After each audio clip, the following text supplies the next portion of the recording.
ایسا خطیب بکمال لاؤ، میرے ندیم کی مثال لاؤ۔ ایسا خطیب بکمال لاؤ، میرے ندیم کی مثال لاؤ۔ ایسا خطیب بکمال لاؤ، میرے ندیم کی مثال لاؤ، میرے ندیم کی مثال لاؤ۔ مسلک و دین کا وکیل ہے یہ، شہر خطابت کی قندیل ہے یہ۔ الحمدللہ رب العالمین والصلاة والسلام علی سید الانبیاء والمرسلین۔ اعوذ باللہ من الشیطان الرجیم، بسم اللہ الرحمن الرحیم۔ وقاتلوا فی سبیل اللہ واعلموا ان اللہ سمیع علیم۔ من ذا الذی یقرض اللہ قرضا حسنا فیضاعفہ لہ اضعافا کثیرا واللہ یقبض ویبسط وإلیہ ترجعون۔ صدق اللہ العظیم۔ اللہم صلی علی سیدنا و مولانا محمد وعلی آل سیدنا و مولانا محمد النبی الامی وعلی آلہ وصحبہ وبارک وسلم۔ انتہائی قابل قدر سامعین و ناظرین، یہ سفر المظفر کا بابرکت مہینہ ہے، جس پر اس سے پہلے میں گفتگو کر چکا ہوں اس مہینے کی اہمیت سے۔ اس مہینے کی خصوصیات میں سے ایک یہ ہے کہ حضور اکرم صلی اللہ علیہ وسلم کے ہجرت کے بعد 2 ہجری کو سفر کے مہینے میں نبی کریم صلی اللہ علیہ وسلم کو اللہ کے راستے میں لڑنے کا یعنی قتال کرنے کا حکم ہوا۔ قتال کے لیے ایک لفظ قتال ہے جس کا معنی لڑنا، قتل کرنا ہے۔ یقتلون، یقتلو، یقتلون، خود ان کو قتل کرو، وہ تمہیں اللہ کے راستے میں قتل کریں۔ دوسرا اس کے لیے لفظ جہاد کا ہے۔ جہاد جہد سے ہے، جس کے معنی جد و جہد کرنا، کوشش کرنا، کسی کام کی بھاگ دوڑ کرنا۔ جہاد کے لفظ میں بہت ساری وسعت ہے۔ جہاد کی کئی اقسام علماء اکرام نے لکھی ہیں۔ زبان سے جہاد ہے کہ افضل الجہاد کلمۃ حق عند سلطان الجائر، جائر اور ظالم بادشاہ کے سامنے کلمہ حق کہنا یہ ایک بہترین جہاد ہے، اس کو جہاد لسانی کہا جاتا ہے۔ اسی طریقے سے جہاد بھی سیف کہ آدمی کے پاس ہتھیار ہو، وَأَعِدُّوا لَهُم مَّا اسْتَطَعْتُم مِّن قُوَّةٍ، اپنی طاقت کے مطابق اپنے ہتھیار تیار کرے اور کفر سے جا کر لڑے، یہ بھی جہاد کی ایک قسم ہے۔ تیسری قسم جہاد کی یہ ہے کہ جہاد بالمال، کہ مال کے ذریعے سے آپ جہاد کریں، اور اسی کو قرآن پاک کی اس آیت کریمہ میں وقاتلوا فی سبیل اللہ کے فوراً بعد من ذا الذی یقرض اللہ قرضا حسنا، کہ اللہ کے راستے میں مال خرچ کرو، یہ بھی ایک جہاد کی قسم ہے۔ گویا یہ ساری جہاد کی قسمیں۔ ایسی بعض علماء نے جہاد کی ایک قسم یہ بھی لکھی ہے کہ جہاد بالقلم، کہ قلم کے ذریعے سے بھی جہاد کرو۔ اب آپ اس کو تھوڑا سا یوں بھی وضاحت سے سمجھ لیں کہ دشمن جس ذریعے سے تم پر حملہ کرتا ہے اس کا جواب تم اسی ذریعے سے اس کو دو۔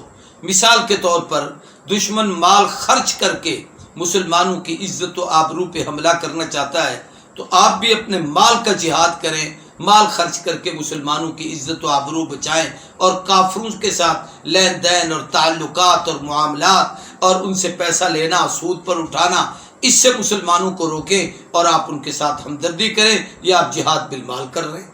اسی طریقے سے دوسرے جہاد کی قسموں میں سے ایک قسم یہ بھی ہے کہ جیسے یہ ایک قسم ہے مال کا جہاد، اگر دشمن آپ کے ساتھ زبانی کلامی آپ پر حملہ کرنا چاہتا ہے، مثال کے طور پر بعض بدبخت لوگ ہوتے ہیں اس طریقے سے کہ زبان سے گندی گفتگو کرتے ہیں، قرآن کی توہین، صحابہ کرام، اہل بیت عظام، انبیاء علیہ الصلوۃ والسلام یا ارکان اسلام اور دین کی بنیادی، اور یوں سمجھیے کہ وہ مقدسات جن کی تعظیم ہم سب پر فرض ہے، اس کی اگر کوئی شخص بے ادبی، گستاخی اور توہین کرتا ہے تو اب ہمیں زبانی جہاد فرض ہے کہ اس کا جواب اس طریقے سے دلائل کی دنیا میں ہمیں دینا چاہیے۔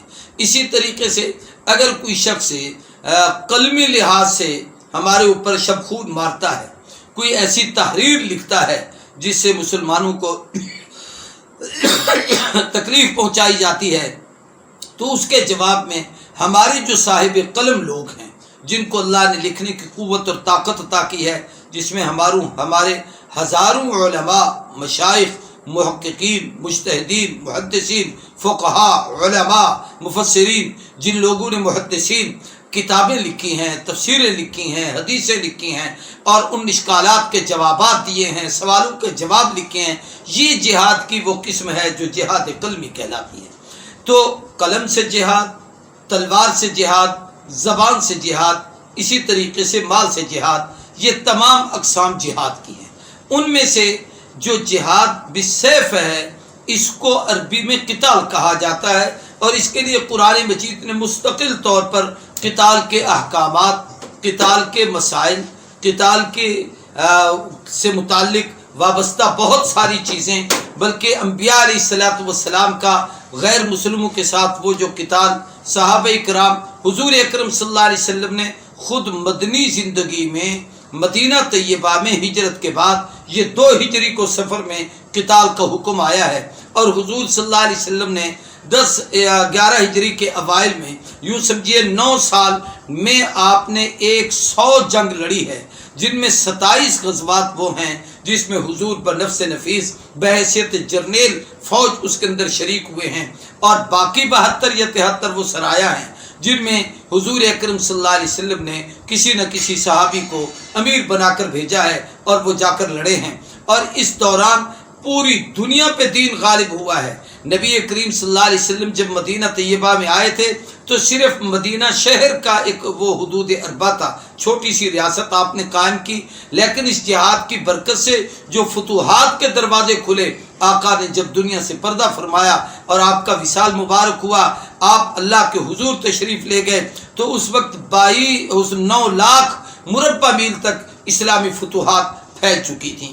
تو جہاد اسلام کا ایک اہم ترین فریضہ ہے، بلکہ بعض علماء نے اس کو ارکان اسلام میں بھی شامل کیا ہے، کہ جیسے نماز ہے، روزہ ہے، حج ہے، زکوٰۃ ہے، اسی طریقے سے جہاد بھی ہے۔ لیکن بہرحال جہاد قرآنی آیات کی روشنی میں، احادیث طیبہ کی روشنی میں، نبی کریم صلی اللہ علیہ وسلم کی اپنی زندگی مبارک میں، یہ سارے کا سارا جہاد ایک بہت بڑا فریضہ ہے، ایک اللہ کا حکم ہے جو، اور پھر جہاد کی یوں بھی ہے کہ اگر جہاد مسلمانوں پر کسی جگہ کوئی ظالم ظلم کرتا ہے تو ہم سب مسلمانوں پر وہ جہاد فرض کفایہ ہے کہ ہم اپنے اپنے علاقے سے ان کی تعاون کے لیے بھیجیں۔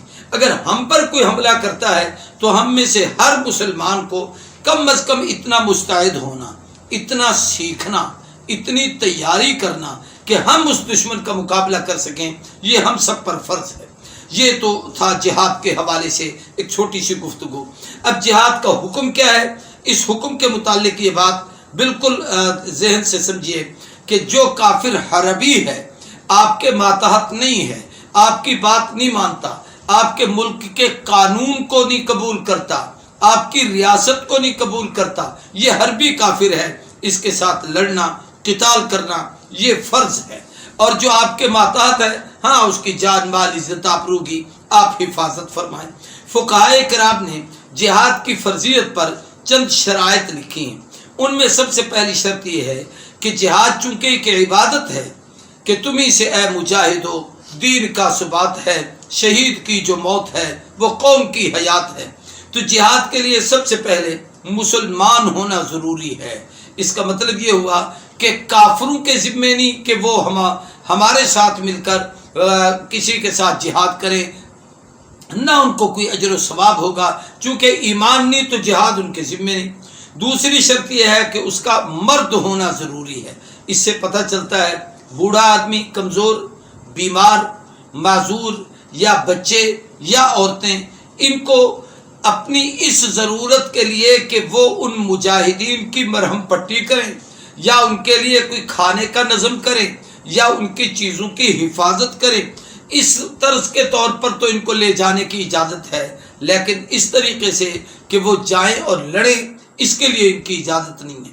تیسری شرط یہ ہے کہ مجاہد کا بالغ ہونا ضروری ہے، کم عمر بچوں پر جہاد نہیں۔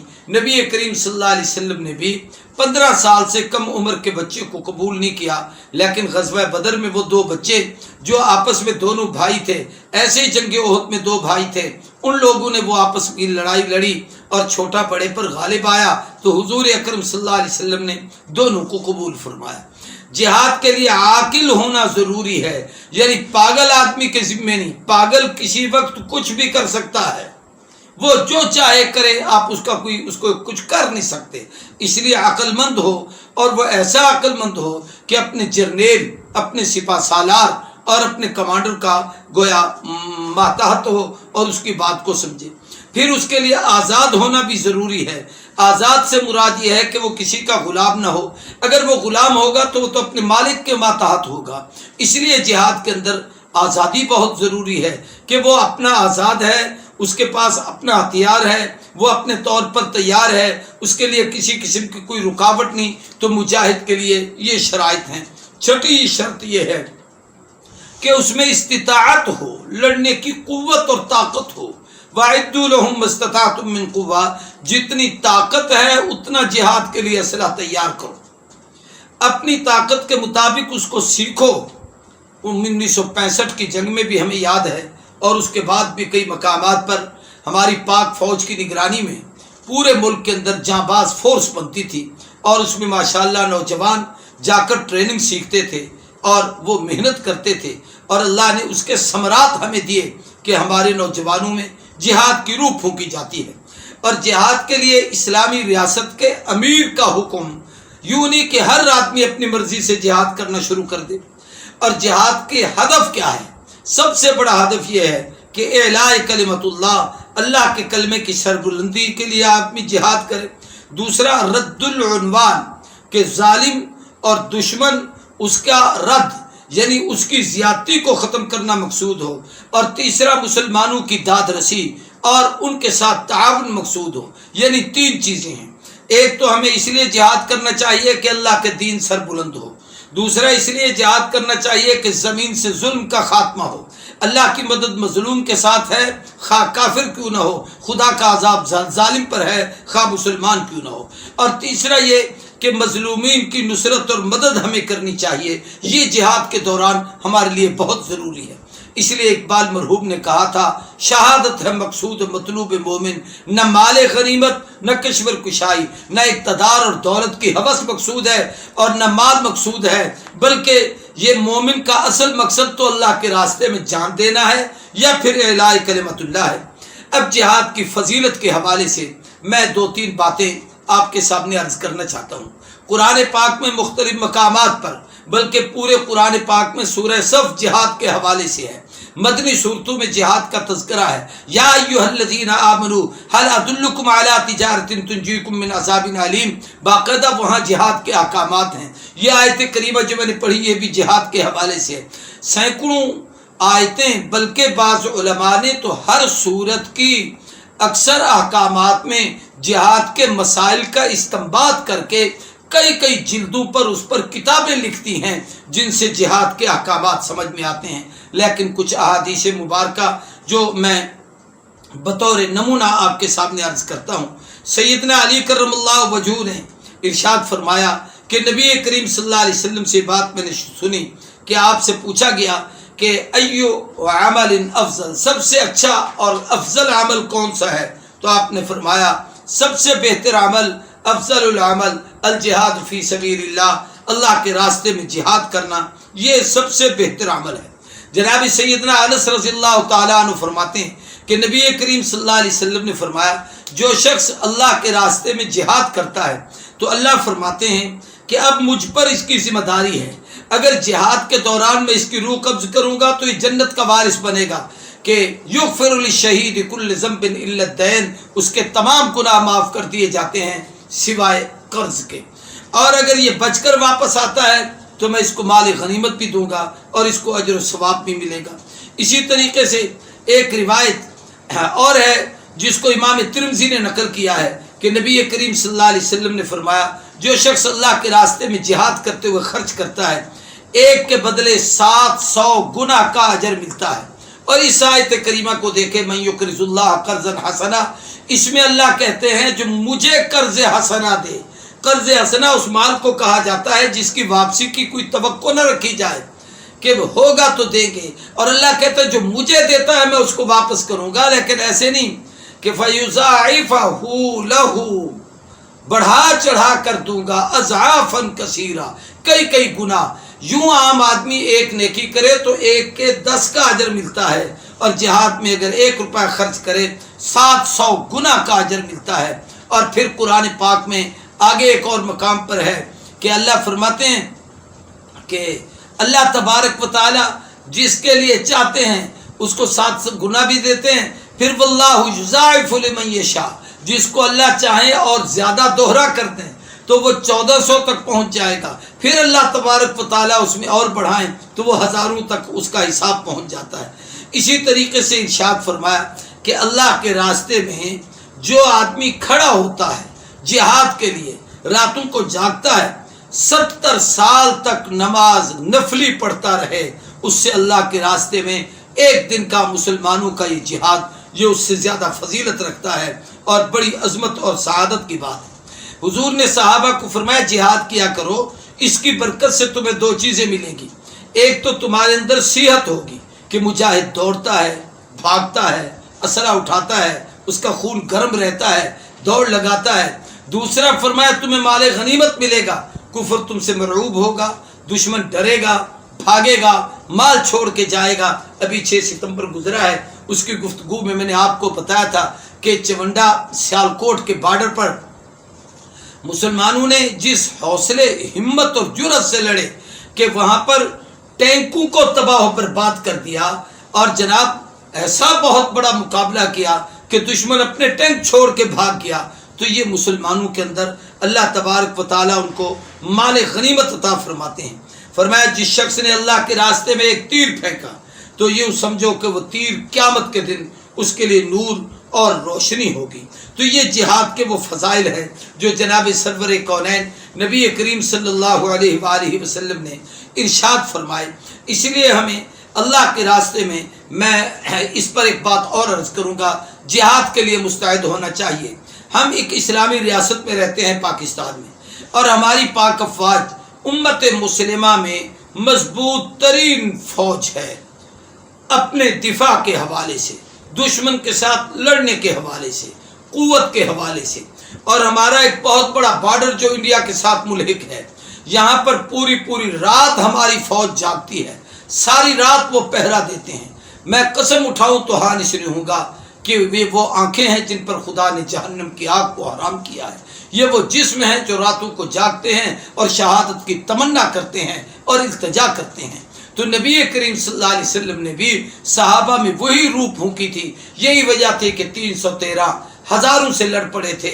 اور بعض دفعہ تو ایسا ہوا کہ خالد ابن ولید 60,000 کے مقابلے میں صرف 60 آدمی لے کر گئے اور فتح یاب ہو کے آئے، ان میں سے 10 آدمی صرف شہید ہوئے، 50 کامیاب ہوئے، 60,000 میں سے جناب 10,000 سے زیادہ کی گردنیں کٹ گئیں اور باقی سارے بھاگ دوڑ گئے۔ یہ اللہ کی غیبی مدد ہوتی ہے جو مجاہد کے ساتھ ہوتی ہے۔